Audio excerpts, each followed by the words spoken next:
Hello everyone, स्वागत है आप सभी का जीके मिनिमाइजर के इस यूट्यूब चैनल पे। राजस्थान ज्योग्राफी से संबंधित आज का अपना टॉपिक रहेगा राजस्थान का आबोहवा तंत्र।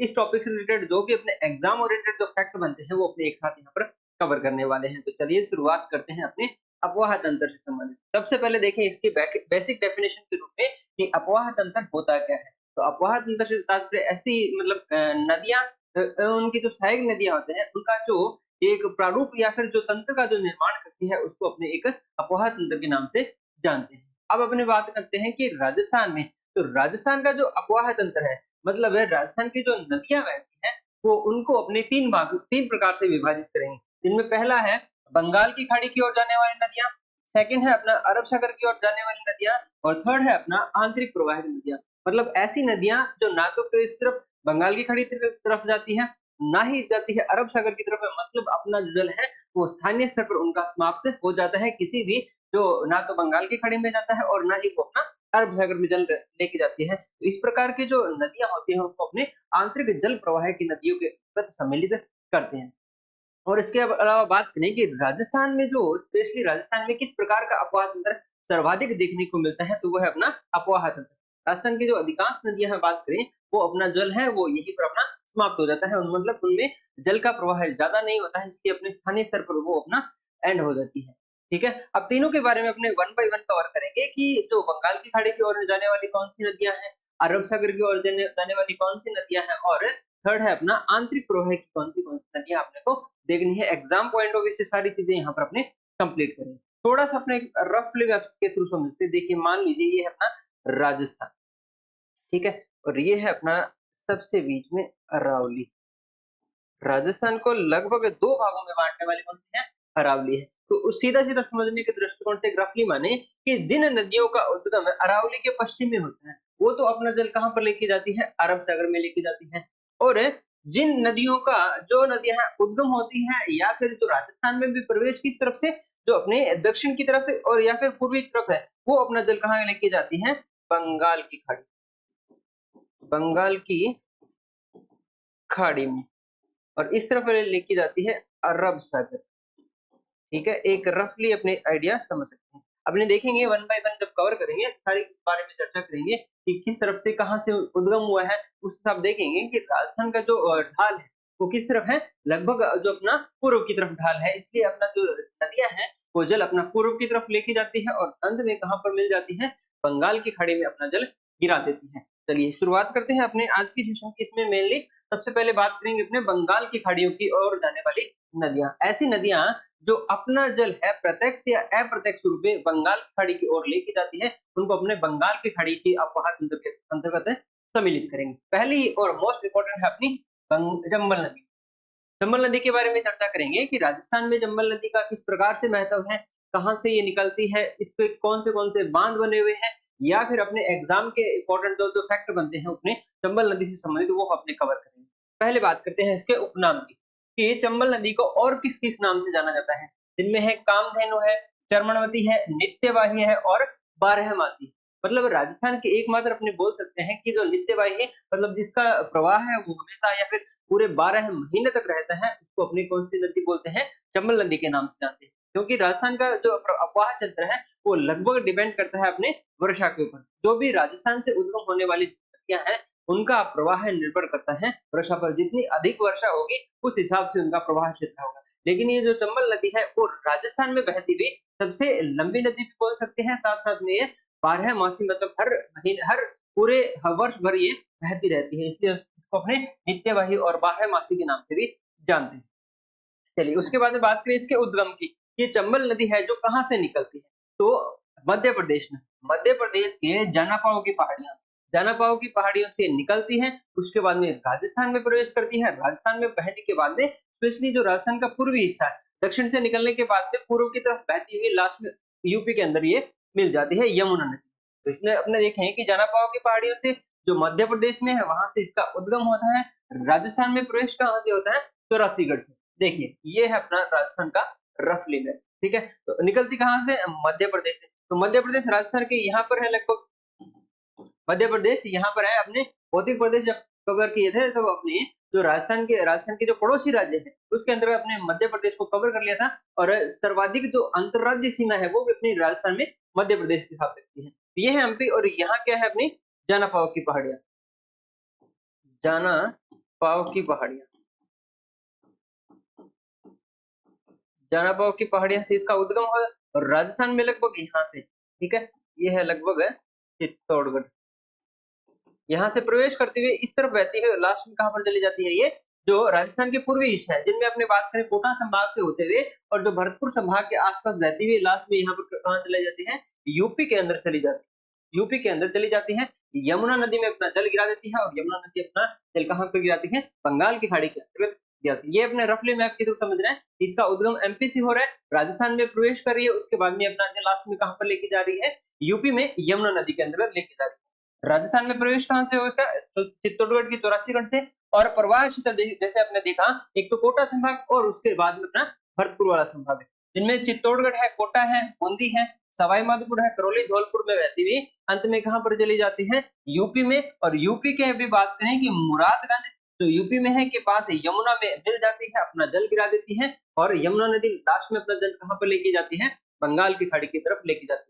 ये अपने स्टार्टिंग में बात कर ली थी कि जो नदियां अपना जल है प्रत्यक्ष और अप्रत्यक्ष रूप से अपना जल जो बंगाल की खाड़ी के अंतर्गत लेके जाती है, उसको अपने बंगाल की खाड़ी के अपवाह तंत्र के अंतर्गत सम्मिलित करते हैं। तो जैसे अपने यहाँ पर चंबल की बात की, चंबल की कुल लंबाई की बात करें तो 1051 किलोमीटर है, जिनमें उद्गम से लेकर समापन तक चंबल नदी की जो कुल लंबाई है कितनी है, 1051 है, लेकिन राजस्थान में कितनी है, 322। राजस्थान में 322 किलोमीटर इसकी कुल लंबाई है। इससे पूर्व चंबल की लंबाई 965 किलोमीटर मानी जाती है। पहले इसका डेटा जो देखते थे अपने 965 किलोमीटर माना जाता था, लेकिन वर्तमान में चंबल की कुल लंबाई 1051 किलोमीटर मानी जाती है। दोनों एक साथ नहीं आएंगे, दोनों में अगर कोई भी सिंगल आएगा, अगर पूछा जाता है क्वेश्चन इससे संबंध है कि चंबल नदी की कुल लंबाई कितनी है, तो इसमें से एक ही फैक्ट आएगा, क्योंकि पुराने डेटा के अनुसार इसका 965 आता था, वर्तमान में इसको 1051 किलोमीटर इसकी कुल लंबाई मानी जाती है। चलिए नेक्स्ट है अपना चूलिया जलप्रपात। चूलिया जलप्रपात, एक तो यहाँ पर कंफर्म हो गया कि चूलिया जलप्रपात कौन सी नदी पे है, चंबल नदी पे है। उसके बाद में इसके फैक्ट क्या है, और यह 18 मीटर ऊंचा है, और राजस्थान का सबसे ऊंचा जलप्रपात है। राजस्थान का सबसे ऊंचा जलप्रपात कौन सा है, चूलिया जलप्रपात। कौन सी नदी पर बना हुआ है, तो ये बना हुआ है चंबल नदी पर। कौन कहाँ पर बना हुआ है, भैंसरोडगढ़ चित्तौड़गढ़ में। ये है अपना चूलिया जलप्रपात, चूलिया जलप्रपात।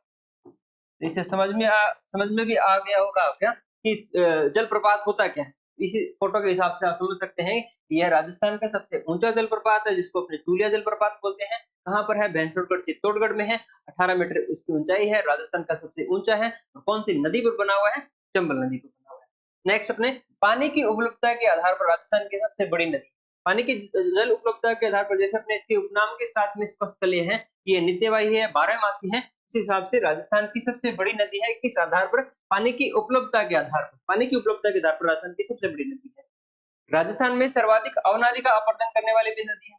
राजस्थान में जो अवनालिका अपरदन का मतलब है, अपने जो बहाव क्षेत्र है उसमें जो कटी फटी भूमि होती है या उसमें कटाव काफी आ जाता है, उसको अपने क्या बोलते हैं, अवनालिका अपरदन बोलते हैं। और ये वाला क्षेत्र जो होता है उसको अपने डांग भी बोला जाता है। और एक क्वेश्चन ये बनता है कि डांग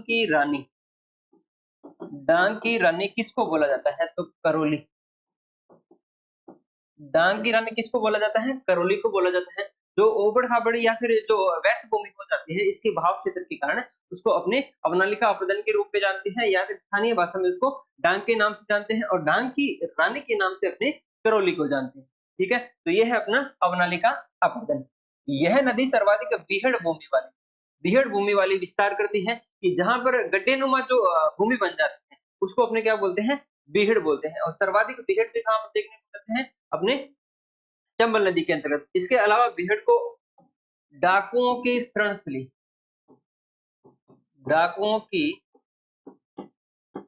शरणस्थली के नाम से भी जाना जाता है। बीहड़ को सर्वाधिक बीहड़ भी कहां पर देखने को मिलते हैं, अपने को चंबल नदी के प्रवाह क्षेत्र के अंतर्गत देखने को मिलते हैं। गड्ढेनुमा या फिर गहरे गहरे गड्ढेनुमा जो भूमि हो जाती है उसको अपने बीहड़ बोलते हैं। और सर्वाधिक जो बीहड़ का निर्माण करने वाली जो नदी है वो भी अपनी कौन सी है, चंबल है। घड़ियालों की अधिकता के कारण यह घड़ियालों की शरणस्थली भी कहलाती है। इस नदी के अंतर्गत जो एक अपना अभ्यारण्य बना हुआ है। इस नदी के आसपास जो अभ्यारण्य बना है वहां पर घड़ियालों की भी काफी जो संख्या देखने को मिलती है और यहाँ मतलब अधिकता होने के कारण इसको क्या बोला जाता है, घड़ियालों की शरणस्थली के नाम से भी जाना जाता है। नेक्स्ट है हैंगिंग ब्रिज।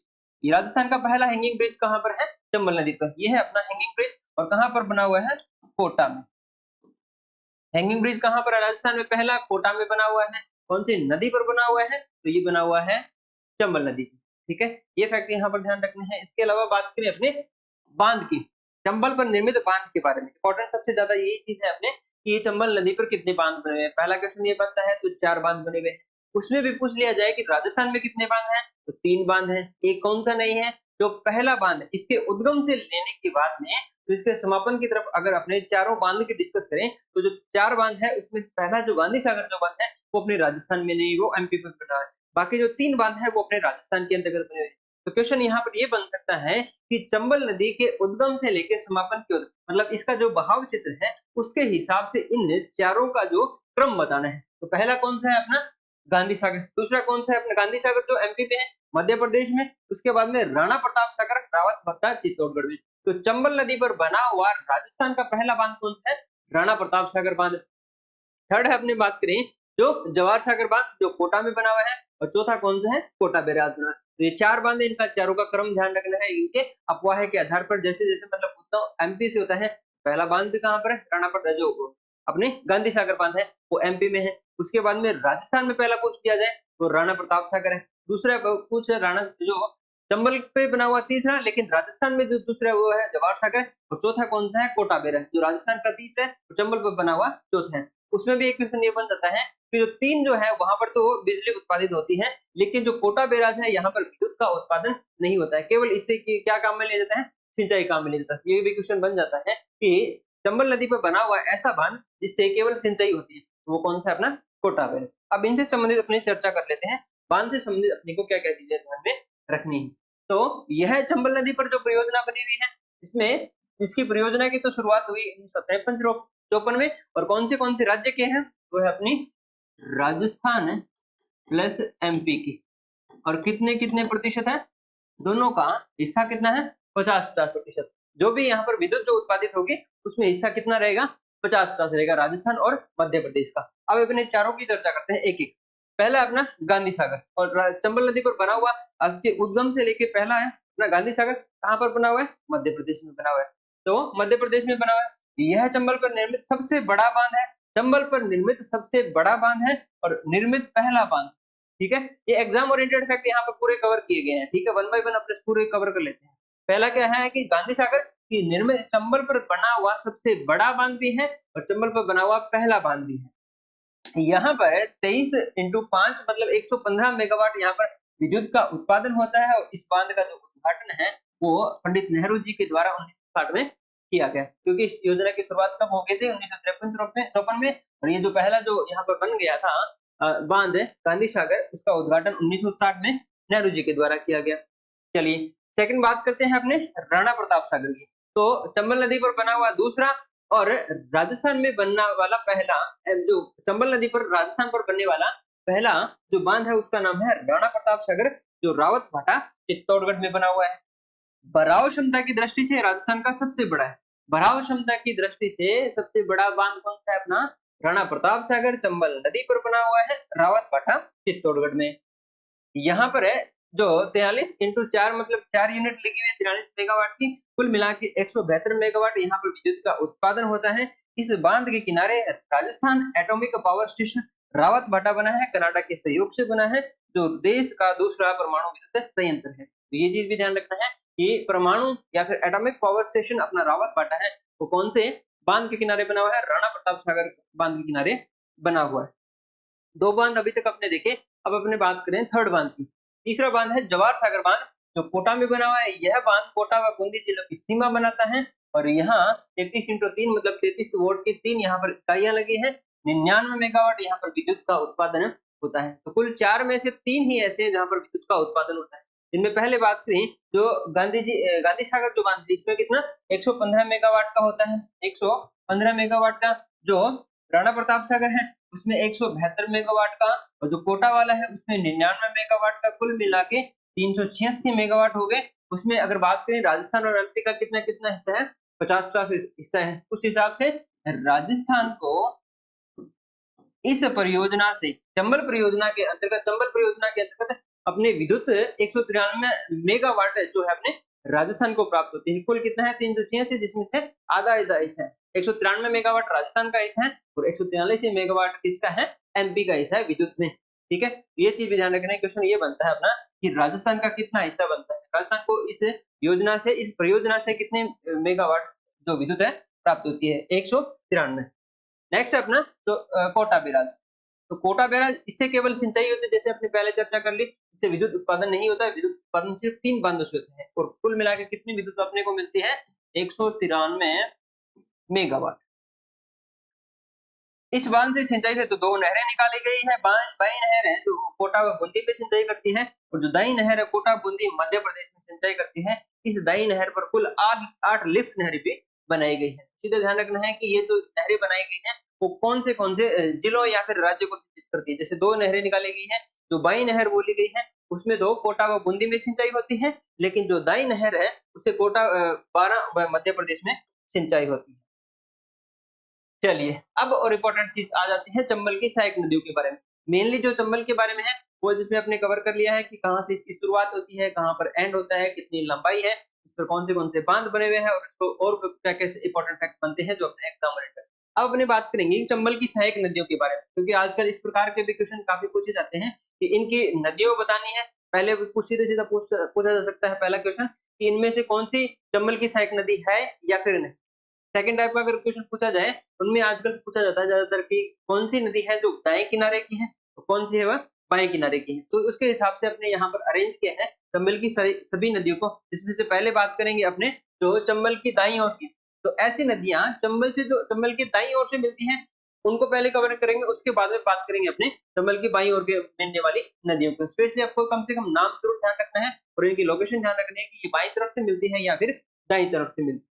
पहली बात करते हैं अपने दाईं तरफ की, जिनमें भी पहली बात करते हैं अपने काली सिंध की, छोटी काली सिंध की। इसका उद्गम होता है मध्य प्रदेश में और राजस्थान में कहां से प्रवेश करती है, मानसी गांव झालावाड़ से, और इसका समापन झालावाड़ के पास में मध्य प्रदेश सीमा में चंबल में होता है। तो समापन तो आपको ध्यान सीधे सीधे ये कंफर्म हो ही गया होगा कि अपना जल कहां पर गिराती है, अपना चंबल में गिराती है। लेकिन इनका उद्गम पूछ किया जाए तो छोटी काली सिंध का उद्गम होता है एमपी से ही होता है और ये झालावाड़ में राजस्थान में प्रवेश करते हुए झालावाड़ के पास में अपने चंबल में मिल जाती है। ठीक है, नेक्स्ट अपना काली सिंध नदी। इसकी उद्गम होता है बागली गांव की पहाड़ियां जो है मध्य प्रदेश में। राजस्थान में अगर पूरा प्रवेश पूछ किया जाए काली सिंध का तो बिंदा गांव जो कि झालावाड़ में है, यहाँ से काली सिंध राजस्थान में प्रवेश करती है और नौनेरा के पास में चंबल में यह मिल जाती है। नौनेरा जो कोटा के पास है वह अपना जल है चंबल में गिरा देती है या फिर चंबल में ये मिल जाती है। इसका प्रवाह क्षेत्र पूछा जाए तो जैसे अपने राजस्थान में प्रवेश कहां से कर रही है, झालावाड़, तो एक तो होगा झालावाड़, उसके बाद में नौनेरा या फिर नवनेरा जो बात अपने कवर करेंगे। तो वहां पर अपने बात करें तो कोटा और बारां, तो इसका प्रवाह क्षेत्र हो गया झालावाड़ हो गया, कोटा हो गया और बारां हो गया। ठीक है, इन तीनों जिलों में यह प्रवाहित होती है। इसके अलावा एक इफेक्ट बनता है अपना गागरोन दुर्ग। गागरोन दुर्ग जो क्या है जल दुर्ग, आहू और काली सिंध जो नदियां हैं उनके संगम पर एक जो दुर्ग बना हुआ है जिसे अपने क्या बोलते हैं गागरोन दुर्ग के, या फिर इसको अपने जल दुर्ग की श्रेणी के अंतर्गत रखते हैं। तो काली सिंध नदी से संबंधित क्या ध्यान रखना है, ये अपना जल कहां पर गिराती है, नौनेरा के पास में जल गिरा देती है और इसका जो उद्गम होता है एमपी में बागली गांव की पहाड़ियों से होता है और इसी के किनारे जो काली और आहू और काली सिंध जो नदी है इन दोनों का जो संगम होता है वहां पर एक दुर्ग बना है जिसे अपने गागरोन दुर्ग बोलते हैं, गागरोन दुर्ग के नाम से जानते हैं, जो एक प्रकार का जल दुर्ग है। कुल लंबाई की बात करें अगर काली सिंध की कुल लंबाई है 278 किलोमीटर, जिसमें से राजस्थान में कितने हैं 145 किलोमीटर। अब यहाँ पर इसी नदी पर एक बांध बना हुआ है झालावाड़ में, यह राजस्थान का सर्वाधिक गेटों वाला बांध है, सर्वाधिक भराव क्षमता वाला आपने देख लिया। अब अपनी बात करना है कि काली सिंध जो बांध है काली सिंध नदी पर ही बना हुआ है, जो कि राजस्थान में सर्वाधिक गेटों वाला बांध है। यहाँ पर 33 घाट लगे है ना, 33 गेट लगे हुए हैं और ये कहाँ पर है झालावाड़ में। नौनेरा या फिर नवनेरा बांध कोटा में यह बना हुआ है, यह बांध पूर्वी नहर परियोजना मतलब जिससे अपने ईआरसीपी के नाम से जानते हैं, ईआरसीपी के नाम से जानते हैं। इस योजना के अंतर्गत एक जो बांध बना हुआ है नौनेरा या फिर नवनेरा, ये क्वेश्चन आ चुका है।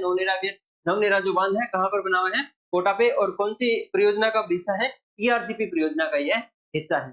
ठीक है, चलिए उसके बाद में बात करें अपने आहू नदी।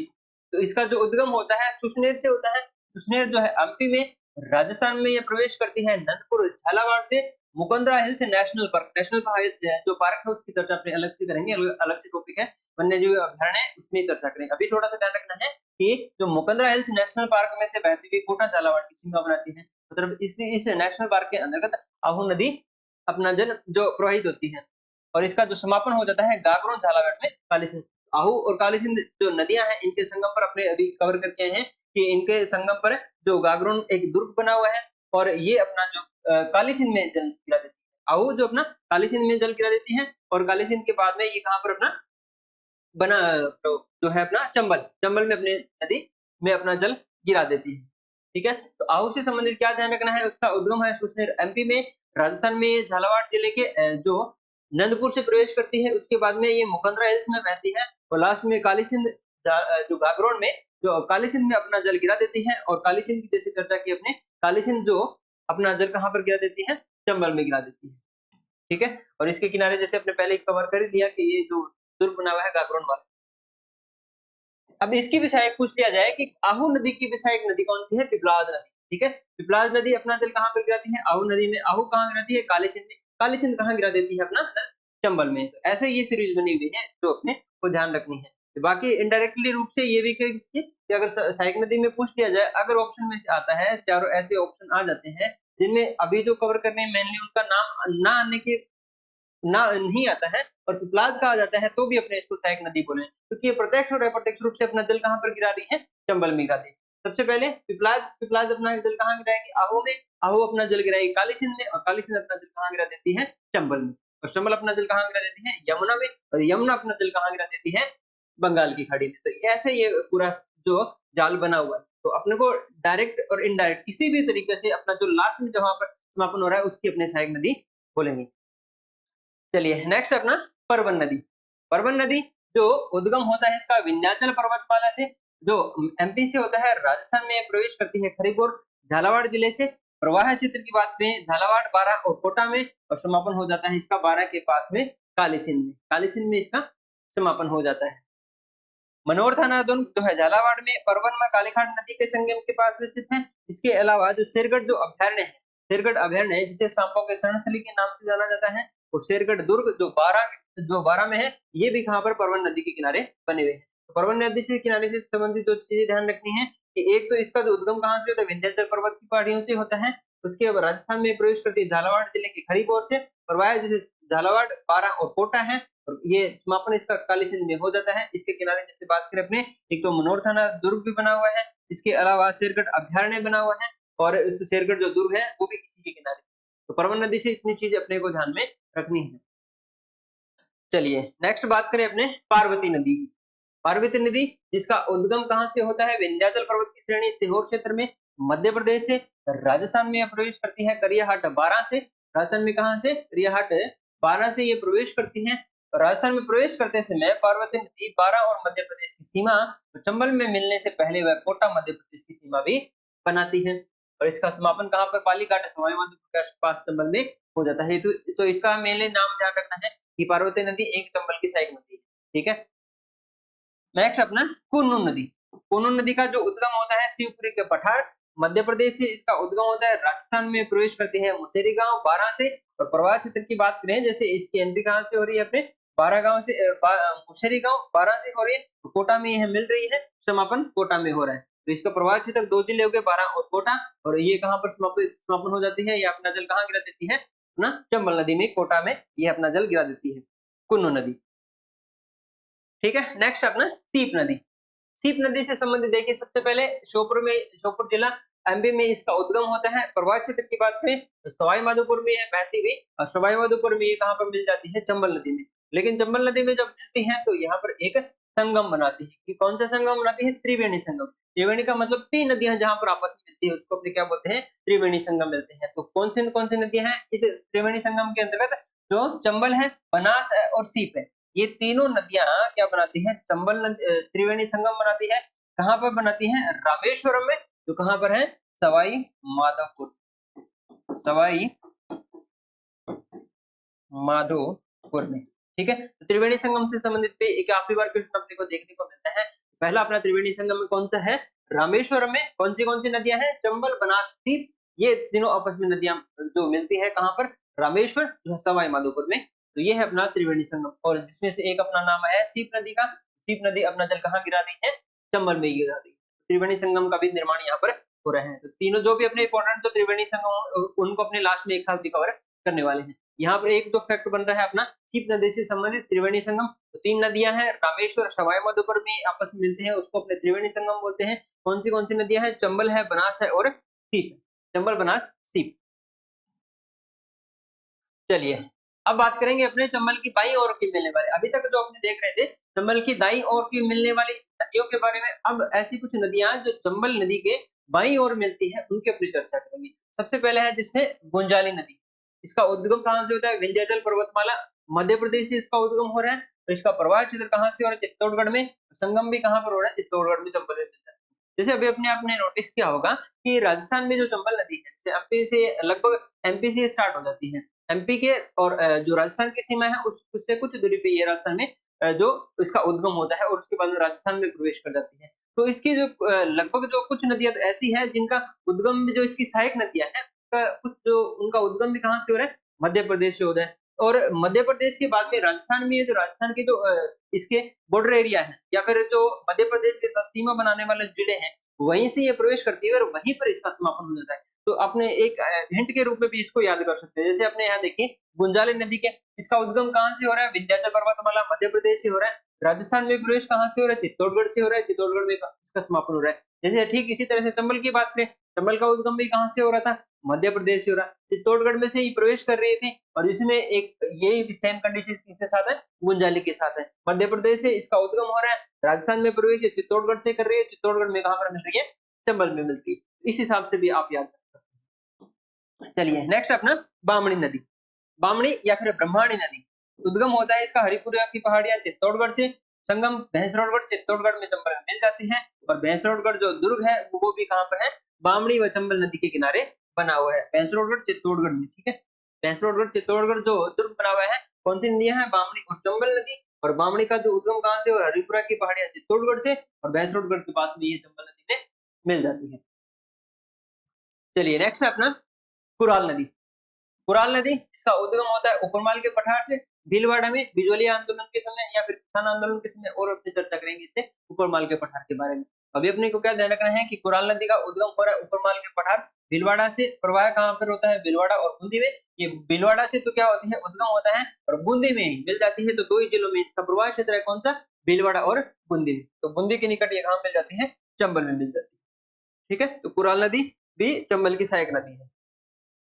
नेक्स्ट अपना मेज नदी। मेज नदी के उद्गम की बात करें तो मंडलगढ़ भीलवाड़ा से इसका उद्गम हो रहा है और प्रवाह क्षेत्र कहां पर? भीलवाड़ा में तो उद्गम हो रहा है और बूंदी में जाके ये किसमें मिल जाती है? चंबल में मिल जाती है। तो दोनों ऐसी नदियां जैसे कुराल की बात करें या फिर मेज की बात करें, इन दोनों का जो उद्गम हो रहा है कहां से? भीलवाड़ा जिले से हो रहा है और दोनों ही बूंदी जिले में लास्ट में कहां पर मिल जाती है? चंबल नदी में मिल जाती है। कुराल और मेज दोनों की सेम कंडीशन है, उद्गम भीलवाड़ा से हो रहा है, समापन बूंदी के अंदर जाने के बाद में चंबल नदी में ये मिल जाती है। मेज नदी सीनपुर बूंदी लाखेरी के पास में चंबल में मिल जाती है और मेज की जो सहायक नदी है वो कौन सी है? मांगली। मेज की सहायक नदी का क्या नाम है? मांगली। अब बात करेंगे मांगली की। मेज की सहायक नदी मांगली थी, उसके बारे में चर्चा कर लें। उद्गम कहां से हो रहा है? भीलवाड़ा से हो रहा है। प्रवाह कहां पर है? भीलवाड़ा और बूंदी में। समापन हो जाता है बाइंसखेड़ा बूंदी में मेज नदी मिल जाती है और बूंदी में इस नदी पर क्या बना हुआ है? भीमलत जलप्रपात बना हुआ है। भीमलत जलप्रपात बना हुआ है और इसकी भी सहायक नदी कौन सी है? घोड़ा पछाड़ नदी। घोड़ा पछाड़ नदी। अब घोड़ा पछाड़ नदी की बात करें कि बिजोलिया के पठार से निकलकर बूंदी में मांगली में मिल जाती है। प्रवाह कहां है? भीलवाड़ा और बूंदी में। तो इन दोनों स्लाइड में आपने नोटिस किया होगा कि जो चार नदियां पड़ी, सबसे पहले बात करें एक बार वापस इनको। ठीक है, सबसे पहले उद्गम कौन सी हो रही है? घोड़ा पछाड़। कहां से? भीलवाड़ा और बिजोलिया के पठार, मतलब भीलवाड़ा से ही उद्गम हो रही है और उसके बाद में बूंदी में कहां पर मिल जाती है? कौन सी नदी में? मांगली नदी। मांगली नदी है ये कहां से जो उद्गम हो रहा है इसका? उद्गम हो रहा है इसका भीलवाड़ा से और बूंदी में कहां पर मिल रही है? कौन सी नदी के अंतर्गत? जैसे अपने यहाँ पर चर्चा की थी, कौन सी नदी है? मेज नदी। मेज नदी में अपना जल गिरा देती है। ठीक है, मेज नदी में, और मेज नदी कहां पर गिरा देती है अपना जल? चंबल में। तो ऐसे ये तीनों को आपस में रिलेट कर सकते हैं आपने। जैसे अपने चारों की एक बार वापस से बात करें, कुराल नदी है और मेज नदी है, दोनों ही उद्गम कहाँ से हो रहा है? भीलवाड़ा से हो रहा है, और भीलवाड़ा में और उसके बाद बूंदी में जाती है दोनों, तो कहाँ पे मिल जाती है? चंबल में मिल जाती है। अब मेज नदी की बात करें तो मांगली है जो मेज की सहायक नदी है। मांगली जो है मेज की सहायक नदी है, मतलब ये अपना जल कहाँ पर गिराएगी? मेज में गिराएगी। तो मांगली है ये भी उद्गम कहाँ से हो रही है? भीलवाड़ा में, और ये जो मेज नदी में मिल जाती है कहाँ पर? बूंदी जिले में। अब मांगली नदी की भी बात करें तो घोड़ा पछाड़ इसकी सहायक नदी है, घोड़ा पछाड़ इसकी भी सहायक नदी है। तो घोड़ा पछाड़ है ये बिजोले का प्रार से निकलती हुई और मांगली में, ये बूंदी में मांगली में मिल जाती है। तो ये तीनों आपस में एक साथ में याद रखनी है आपको। पहले घोड़ा पछाड़, उसके बाद में मांगली, और मांगली के बाद में मेज, और मेज के बाद में चंबल। ये चारों आपस में रिलेट करती है। तो ये किसी न किसी तरह से कि अपने तो जल कहाँ पर गिरा देती है? चंबल नदी के अंतर्गत गिरा देती है। चलिए, इनके अलावा कुछ अन्य सहायक नदियों की ये कुछ इम्पोर्टेंट अपने दाई और बाई दोनों तरफ से मिलने वाली जो चंबल की सहायक नदियां हैं उनके बारे में चर्चा कर ली है। अब इनके अलावा कुछ अन्य नदी जैसे बात करें आपने चाकण नदी की, छोटे छोटे नदी नालों नदी और नालों से यह कहाँ पर? बूंदी से ये उद्गम होती है। बूंदी कोटा और सवाई माधोपुर में बहती है, और सवाई माधोपुर के बाद में ये चंबल नदी में मिल जाती है। चंबल नदी में मिल जाती है, और इस बूंदी पर चाकण बांध भी बना हुआ है। चाकण नदी की इसलिए पड़ा है क्योंकि यहाँ पर एक जो बांध बना हुआ है, कहाँ पर? बूंदी में। बूंदी में चाकण नदी में बूंदी पर बांध, बूंदी जिले के अंतर्गत चाकण नदी पर चाकण बांध बना हुआ है। नेक्स्ट अपना आलनिया नदी, मुकुंदवाड़ा की पहाड़ियां कोटा से निकलने के बाद में नोटना गांव कोटा के पास में चंबल नदी मिल जाती है, और इस पर भी एक बांध बना हुआ है, आलनिया बांध जो है कोटा में। ये बांध जरूर ध्यान रखने हैं अपने को, एग्जाम में काफी बार क्वेश्चन पूछा जाता है। जैसे अपना ईआरसीपी के बारे में अपने पढ़ा था कि जो नोनेरा या फिर नवनेरा जो बांध है कोटा के अंतर्गत, उसके बारे में क्वेश्चन आ चुका है। ईआरसीपी काफी चर्चित थी अपने लास्ट गवर्नमेंट के बाद में, और हाल फिलहाल जब अपनी गवर्नमेंट है, क्योंकि अपने कुछ अनुमति मिल गई है तो राष्ट्रीय नदी घोषित किए जाने के बाद रूप में ना, राष्ट्रीय प्रोजेक्ट के रूप में इसको नामित करने के लिए इसको स्वीकृति मिल चुकी है। और ये लगभग दो जो अपना पूर्वी जिले हैं, लगभग 20 से 21 जो जिले हैं अपने राजस्थान के पूर्वी, उनके लिए पेयजल, खासकर पेयजल की आपूर्ति के लिए 2051 तक का पूरा मॉडल तैयार किया गया है। ठीक है, पीआरसीपी की अपने अलग से चर्चा करेंगे बाद में। अभी अपने को नोनेरा फिर नवनेरा बांध के बारे में ध्यान रखना है कि ये जो ईआरसीपी का भाग है, ठीक है, क्वेश्चन आ चुका है अपने इसकी। आलिनिया बांध, अब अपने यहाँ पर दो बांधों की और चर्चा की, जिसमें एक है चाकण बांध जो चाकण नदी पर बना हुआ है बूंदी के अंदर। आलिनिया बांध ये कहाँ है? कोटा में। और ईआरसीपी वाला कौन सा है? नोनेरा या फिर नवनेरा, वो भी कहाँ पर बना हुआ है? कोटा में बना हुआ है। नेक्स्ट अपना चंद्रभागा नदी, चंद्रभागा इसका उद्गम होता है सेमली झालावाड़ से। यह नदी केवल झालावाड़ जिले में बहती है। चंद्रभागा कहाँ पर? झालावाड़ जिले में। समापन भी कहाँ हो जाता है? खाड़िया गांव झालावाड़ में काली सिंध में मिल जाती है। और चंद्रभागा नदी के किनारे झालरापाटन में पशुओं का भी प्रसिद्ध मेला लगता है। चंद्रभागा नदी में झालरापाटन में पशुओं का प्रसिद्ध मेला भी लगता है। ठीक है, तो ये चंद्रभागा से संबंधित अपने को इतनी चीजें ध्यान में रखनी है। चलिए, इसके अलावा बात करें अपने नेवज या फिर नेवाज की, तो इसका उद्गम होता है राजगढ़ बांकुड़ा तहसील एमपी से, और राजस्थान में प्रवेश करती है कोल्लू खेड़ी झालावाड़ से, और मवासा नामक स्थान में झालावाड़ में परवन नदी में मिल जाती है। पिपलाज की बात करें अगर, इसका उद्गम होता है पंचपहाड़ झालावाड़ से, और इसका जो समापन होता है आहू नदी में हो जाता है। झालावाड़ चौखेरी गांव झालावाड़ में के निकट है, आहू में ये मिल जाती है। काली खाड़ की बात करें तो यह नदी झालावाड़ से निकलकर झालावाड़ से निकलकर झालावाड़ में ही परवन नदी में मिल जाती है। झालावाड़ जिले के अंतर्गत यह परवन नदी में अपना जल गिरा देती है। और परवन व खालीकाट के संगम पर मनोर थाना दुर्ग भी बना हुआ है।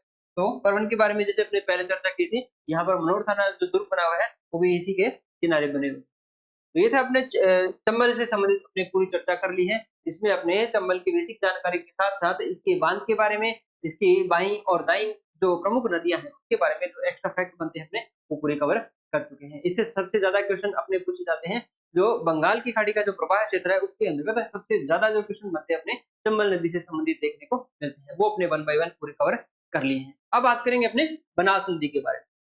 जो बंगाल की खाड़ी के अंतर्गत जो प्रवाह क्षेत्र है उसमें चंबल के बाद में अपनी जो सर्वाधिक क्वेश्चन पूछे जाने वाली जो नदी है उसका नाम है बनास। तो बनास से संबंधित अपनी चर्चा करते हैं। बनास जिसका उपनाम है वशिष्ठी या फिर वर्णासा से, वशिष्ठी या फिर वर्णासा या फिर वन की आशा के नाम से इसको जाना जाता है। उपनाम की और उद्गम देखिए कि इसका जो उद्गम कहाँ से हो रहा है? खमनोर की पहाड़ियां राजसमंद से।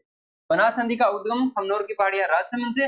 कुल लंबाई की बात करें यहाँ पर अपने को कंफ्यूजन होता है क्योंकि काफी जगह अपने को 512 और काफी जगह 480 दोनों डेटा ध्यान रखना है। दोनों एक साथ कभी नहीं आएंगे, इसलिए अपन को दोनों ही ध्यान रखने हैं। 512 और 480 किलोमीटर इसकी लंबाई मानी जाती है। बनास नदी पूर्णतः राजस्थान में बहती है। यह पूर्णतः राजस्थान में बहने वाली बड़ी नदी है। पूर्णतः राजस्थान में बहने वाली अगर लंबी नदी पूछ किया जाए तो वो है अपनी बनास। लेकिन राजस्थान में बहने वाली सबसे लंबी नदी पूछ किया जाए तो वो है अपनी चंबल। अब इसकी लंबे बात करें, अपने 400 की बात करें तो ये इसका उद्गम भी कहाँ से हो रहा है? खमनोर की पहाड़ियां राजसमंद से, और ये समापन भी कहाँ पर हो जाती है? राजस्थान में चंबल नदी में अपना जल गिरा देती है। इसका समापन भी कहाँ पर हो जाता है? राजस्थान में। इसलिए तुरंत राजस्थान में बहने वाली अगर सबसे लंबी नदी पूछ लिया जाए वो है अपनी बनास। लेकिन ये पूछ लिया जाए कि राजस्थान में बहने वाली सबसे लंबी नदी, तब हो जाता है अपना चंबल के बारे में। दोनों फैक्ट ध्यान रखते हैं। यह राजस्थान की सर्वाधिक जल ग्रहण क्षेत्र वाली नदी है। ये क्वेश्चन आ चुका है कि राजस्थान में सर्वाधिक जल ग्रहण क्षेत्र के अंतर्गत कौन सी नदी है, तो उसमें है अपनी बनास नदी। अब अपने बात करें इसके प्रवाह क्षेत्र की, तो प्रवाह क्षेत्र में जैसे इसका राजगढ़ से, राजसमंद से इसका क्या हो जाता है? उद्गम हो जाता है। उसके बाद में बहती है चित्तौड़गढ़ में, भीलवाड़ा में, शाहपुरा में, केकड़ी है, टोंक है, सवाई माधोपुर में। ठीक है, सवाई, ये इतने जिलों में बहती है। और एक अपने अभी थोड़ी देर पहले अपने एक चर्चा करके है त्रिवेणी संगम का, रामेश्वरम वाला जो त्रिवेणी संगम है उसके अंदर ये मिलती है, और लास्ट में अपना जल कहाँ गिरा देती है? चंबल नदी में गिरा देती है। जैसे अपने यहाँ देखिए इसका समापन रामेश्वर में जो अपना एक त्रिवेणी संगम बना था, किसका किसका? चंबल का, बनास का और सीप का, इन तीनों का एक त्रिवेणी संगम रामेश्वरम में, सवाई माधोपुर में बना था। वहां पर ये अपना जल कहाँ गिरा देती है? चंबल नदी में। रामेश्वर सवाई माधोपुर में चंबल नदी में मिल जाते हैं। यहीं पर चंबल, बनास और सीप जो त्रिवेणी संगम बनता है। यह चंबल की सबसे बड़ी सहायक नदी है। चंबल की सबसे बड़ी सहायक नदी का क्या नाम है? बनास नदी। ठीक है, ये सारे फैक्ट अपने को ध्यान रखने हैं, अपने एग्जाम ओरिएंटेड सारे इंपॉर्टेंट है। अब इस पर बने हुए बांध, बनास पर कौन से बांध, जैसे हमने चर्चा की है, जो चंबल नदी पर 4 मुख्य रूप से बांध बने। ठीक है, इसी तरह से जो इस नदी पर बने हुए कुछ बांध हैं, उनमें बात करें सबसे पहला नंदसमंद बांध, राजसमंद में, जिसे क्या बोला जाता है? राजसमंद की जीवन रेखा। राजसमंद की जीवन रेखा के नाम से नंदसमंद बांध को जाना जाता है, जो कहाँ पर है? राजसमंद। इसके अलावा है मातृकुंडिया बांध, जो है चित्तौड़गढ़ में, जिसे मेवाड़ का हरिद्वार बोला जाता है। बीशलपुर बांध जो है टोंक में, यह राजस्थान की सबसे बड़ी पेयजल, राजस्थान का जो पूर्वी राजस्थान है उसमें सर्वाधिक जो पेयजल की जो आपूर्ति करने वाला जो बांध है वो है कौन सा? बिशुलपुर बांध, जो देवली टोंक में। ठीक है, राजस्थान की सबसे बड़ी पेयजल परियोजना है एडीबी, एशियन डेवलपमेंट बैंक के सहयोग से ये जो परियोजना है वो निर्मित की गई है। एशियन डेवलपमेंट बैंक के सहयोग से। तो ये क्वेश्चन बन जाता है काफी बार, जिनमें पूछा जाता है कि कौन सी जो परियोजना है उनमें वित्त का जो सहयोग है वो कहाँ से मिले। जैसे यहाँ पर बात करें अपने एडीबी, एशियन डेवलपमेंट बैंक के सहयोग से इस परियोजना को मूर्त रूप दिया गया है। ईश्वरदा बांध जो कहाँ पर है? सवाई माधोपुर में है। तो चारों बांध के बारे में ध्यान रखना है। नंदसमंद बांध कहाँ पर है? जो राजसमंद में, जिसे राजसमंद की जीवन रेखा के नाम से जानता है। सेकंड है अपना मातृकुंडिया बांध, जिसे जो कहाँ पर है? चित्तौड़गढ़ में, जिसे मेवाड़ का हरिद्वार के नाम से जाना जाता है। इसके बाद में पड़ा है अपना बिशुलपुर बांध, जो सबसे बड़ी पेयजल परियोजना है देवली टोंक में। और उसके अलावा एक है ईश्वरदा बांध, जो है सवाई माधोपुर में। चारों के बाद बारे में नाम प्लस में इनकी लोकेशन, ये मुख्य रूप से ध्यान में रखें। चलिए अब अपने स्पेशली बात करेंगे त्रिवेणी संगम के बारे में। त्रिवेणी संगम के बारे में, इसमें से एक अपने पढ़ के आए रामेश्वरम वाला। रामेश्वरम वाला अपने ऑलरेडी पढ़ चुके हैं। तो कौन सी नदियां हैं? रामेश्वरम में है, सवाई माधोपुर में। पहली है चंबल, उसके बाद बनास और सीप, ये तीनों नदियां जहां पर मिलती है रामेश्वरम में मिलती है, उसको अपने त्रिवेणी संगम का नाम देते हैं। इसके अलावा अपने कौन सी है जो बनास, क्योंकि ये बनी हुई कौन सी? बनास नदी है, तो सर्वाधिक अगर त्रिवेणी संगम बनाने वाली नदी भी पूछ लिया जाए तो वो भी कौन सी है? अपनी बनास नदी है। तो इस पे कौन सी बात बनाए, जिसमें एक तो अपने रामेश्वरम के बारे में पढ़ चुके हैं। सेकंड बात करें अपने बिगोद। बिगोद कहाँ पर है? भीलवाड़ा में। बिगोद भीलवाड़ा में एक त्रिवेणी संगम बनता है। कौन सी नदियां हैं? बनास है, बेड़च है, मेनाल। बनास, बेड़च, मेनाल। बनास, बेड़च, मेनाल कहाँ पर है? बिगोद भीलवाड़ा में त्रिवेणी संगम बनता है। एक है रामेश्वरम में, बनास चंबल सीप, बनास चंबल सीप, ऐसे याद करना है आपको। थर्ड है अपना और राजमहल। राजमहल जो टोंक में है, जो बनास, खारी और डाई, ये तीनों नदियां जहां पर मिलती है उसको अपने त्रिवेणी संगम बोलते हैं। और कहां पर बना हुआ है ये? राजमहल टोंक के बारे में। तो त्रिवेणी संगम 3 बनती है, मतलब है बनास नदी है जो तीन त्रिवेणी संगम बनाती है। तो सर्वाधिक अगर त्रिवेणी संगम वाली नदी भी पूछ लिया जाए तो वो भी अपने बनास है। तो तीनों की चर्चा अपने 1 बाय 1 यहाँ पर कंप्लीट कर ली है। चलिए अब बात करेंगे बनास की सहायक नदियों के बारे में। ये जैसे आपने पढ़ा था चंबल नदियों की सहायक नदियों से संबंधित, उनमें ठीक इसी तरह से भी पढ़ेंगे अपने बनास की।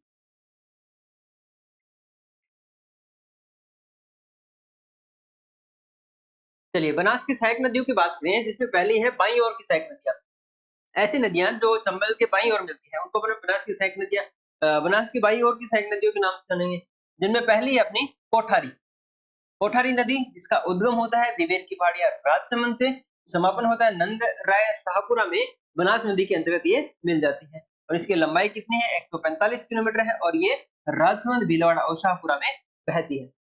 इस पर एक मेजा बांध बना, कोठारी नदी पर मेजा बांध बना हुआ है भीलवाड़ा में। और यहाँ पर एक सभ्यता की बात करें, बागोर जो सभ्यता है, बागोर सभ्यता है, हिस्ट्री का पार्ट है हालांकि, लेकिन यहाँ पर कुछ चीजें हैं जो साथ साथ में थोड़े कवर कर लेंगे ताकि कुछ चीजें यहाँ पर रिवाइज भी हो जाए। जैसे बात करें अपने यहाँ बागोर सभ्यता की, तो भीलवाड़ा में कोठारी नदी पे, इसी नदी पर एक जो सभ्यता है अपनी बागोर, ये बनी हुई।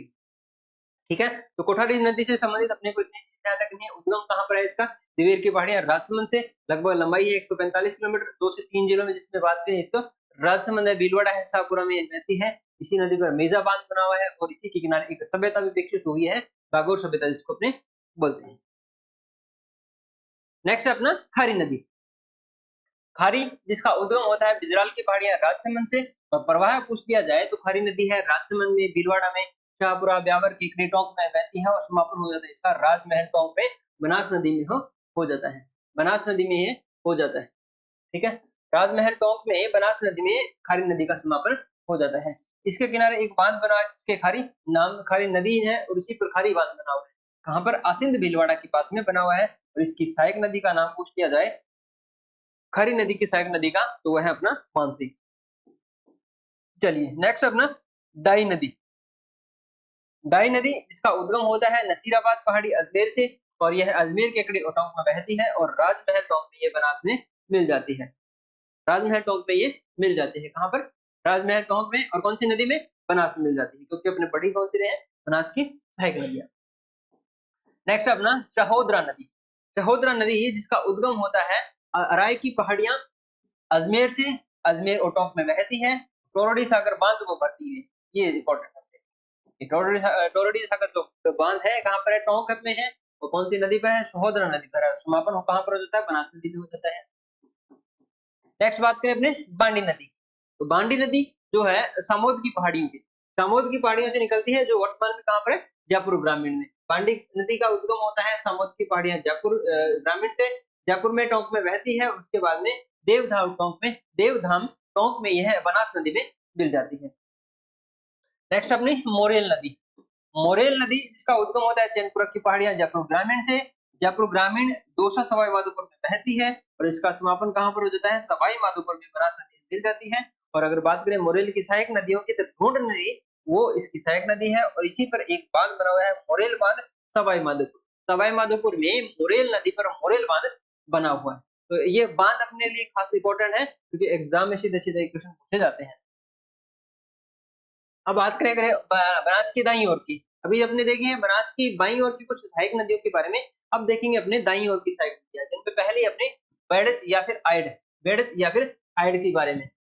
हेलो जी, बेड़च की बात करें अगर अपने, तो उद्गम होता है इसका गोकंदा की पहाड़ियां उदयपुर से और इसका समापन हो जाता है बिगोद भीलवाड़ा के पास में बनास में मिल जाती है। जब अपने झीले की चर्चा की थी, स्पेशली जब अपने खारी और मीठी दोनों अलग अलग अपने कवर कर चुके हैं, जिसको प्ले लिस्ट में आप देख सकते हैं। जैसे अपने मीठी जो नदियां हैं, जो झीलें हैं, उनकी जब चर्चा की थी तब इसके बारे में भी थोड़ा आपने डिस्कस किया था कि जब यह बेड़च जो नदी है या बेड़च या जो आइड, दोनों जैसे चर्चा करें अपने कि जो गोगुंदा की पहाड़ियों से निकलती है और समापन कहाँ पर हो जाता है? बिगोड़ भीलवाड़ा के पास में समापन मिल जाती है।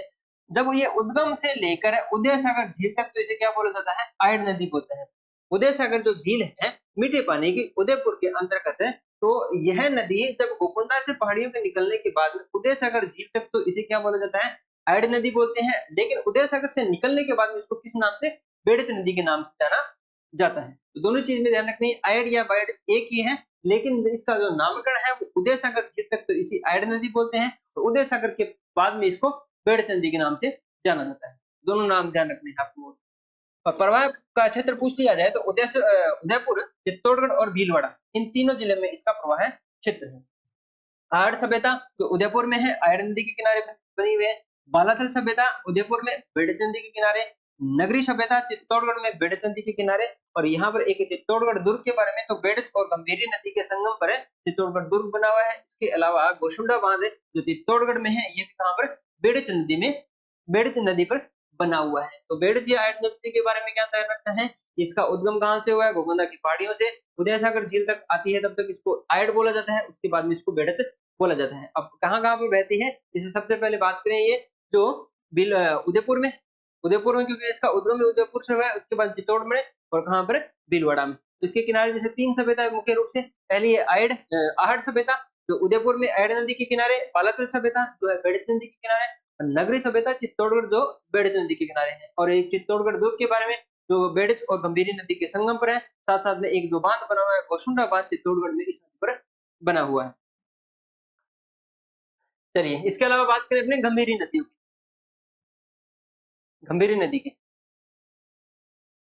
इसका उद्गम होता है जावद की पहाड़ियां एमपी से, जावद की पहाड़ियां एमपी से, गंभीरी नदी का उद्गम होता है राजस्थान में, निम्बाहेड़ चित्तौड़गढ़ से राजस्थान में प्रवेश करती है और यहीं पर है गंभीरी बांध जो निम्बाहेड़ चित्तौड़गढ़ पे बना है, इसी नदी पर बना हुआ है। ठीक है, नाम से स्पष्ट है, गंभीरी नदी है और गंभीरी कौन सा है, बांध है। चित्तौड़गढ़ किले के पास में बेडज मिल जाती है, बेडज नदी में मिल जाती है। मेनाल नदी, उद्गम की बात करें अगर मेनाल नदी के, तो मेनाल भीलवाड़ा से इसके उद्गम होता है और समापन इसका हो जाता है बिगोद, जहां पर एक त्रिवेणी संगम बनता है। त्रिवेणी संगम के बारे में अपनी चर्चा करके आए हैं, बनास की नदियों की जो सहायक नदी है, बनास पे जो बनने वाले जो त्रिवेणी संगम है उसके बारे में एक चर्चा की थी, बिगोद के बारे में। कौन सी, बनास, बेड़त और मेनाल, ये तीनों नदियां हैं, एक त्रिवेणी संगम बनाती है, कहाँ पर, बिगोद भीलवाड़ा में। तो इससे समापन भी वहां पर हो जाता है, तो बिगोद में इसका समापन हो जाता है। बिगोद कहाँ पर है, भीलवाड़ा में, और बनास में मिल जाती है, यहाँ पर एक त्रिवेणी संगम बनता है, बनास, बेड़त, मेनाल, इसी त्रिवेणी संगम में यह इसका समापन हो जाता है। और इस पर एक जलप्रपात बना हुआ है, मेनाल जलप्रपात, कहाँ पर है, भीलवाड़ा। सबसे बड़ा कौन सा है, राजस्थान का सबसे ऊंचा जलप्रपात, सूर्य जलप्रपात, कहाँ पर, भैंसरोगढ़ चित्तौड़गढ़ में जो बना हुआ है। चलिए इसके बाद में बात करेंगे अपने बाणगंगा की, जो बंगाल की खाड़ी का जो क्षेत्र है उसके अंतर्गत देखिए 3 है। सबसे मेन इंपोर्टेंट है अपने चंबल और उसकी सहायक नदी, पूरी कवर कर ली अपने। उसके बाद में बात करें अपने बनास की, तो बनास से भी जो इंपोर्टेंट फैक्ट बनते हैं या उसकी जो सहायक नदियों से जो फैक्ट बनते हैं वो अपने कवर कर लिए। अब एक और है अपनी बाणगंगा, तो बाणगंगा इसके रूप में पहले चर्चा करिए। पहले जब यहाँ पर जो नदियों के अंतर्गत जल प्रवाह ज्यादा होता है, इसलिए ये अपना जल कहाँ तक, यमुना तक लेके जाती थी। लेकिन वर्तमान में बात करें, जैसे अपने जल ये पहले कहाँ ले जाती थी, यमुना में लेके जाती थी, तब तो अपने उसको बोलते थे बंगाल की खाड़ी का प्रवाह क्षेत्र। लेकिन वर्तमान में ये जो बाणगंगा नदी है अपना जल है यमुना तक नहीं लेके जा पाती है, लगभग ये भरतपुर के आसपास के क्षेत्रों में ये समाप्त हो जाती है, इसलिए वर्तमान में अपने इसको आंतरिक प्रवाह के रूप में भी इसको जानते हैं। अभी अपने देखते हैं इसको बाणगंगा के रूप में, तो पहले इसको अपने जानते थे बंगाल की खाड़ी का प्रवाह क्षेत्र के अंतर्गत, लेकिन वर्तमान में इसको बाणगंगा को अपने आंतरिक प्रवाह क्षेत्र के अंतर्गत पढ़ते हैं। बाणगंगा इसे क्या बोला जाता है, अर्जुन की गंगा या फिर टाला नदी या फिर रुंडित नदी के नाम से भी जाना जाता है। कुल लंबाई है इसकी 240 और उद्गम होता है बेराट की पहाड़ियों, मतलब कोटपुतली बहरोड। वर्तमान में बहरोड जो है, तो बेराट की जो पहाड़ियां हैं कोटपुतली बहरोड जिले के अंतर्गत आती है, तो यहाँ से इसका उद्गम होता है। और ये प्रवाह क्षेत्र बात करें जैसे कोटपुतली है, उसके बाद में जयपुर में आएगी और उसके बाद दौसा और भरतपुर, तो भरतपुर में लास्ट में समापन हो जाती है।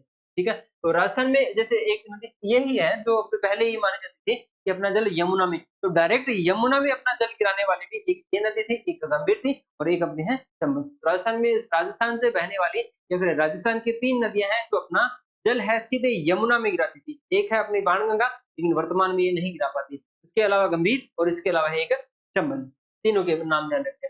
और समापन की बात करें कि पूर्व में इस नदी का जो समापन है फतेहाबाद आगरा यूपी में यमुनों में होता था, लेकिन वर्तमान समय में बाणगंगा नदी है भरतपुर के मैदान में ही अपना जल विलीन हो जाती है, इसलिए इसे रुंडित नदी बोला जाता है। ठीक है, वर्तमान में बाणगंगा भी आंतरिक प्रवाह नदी बन गई है।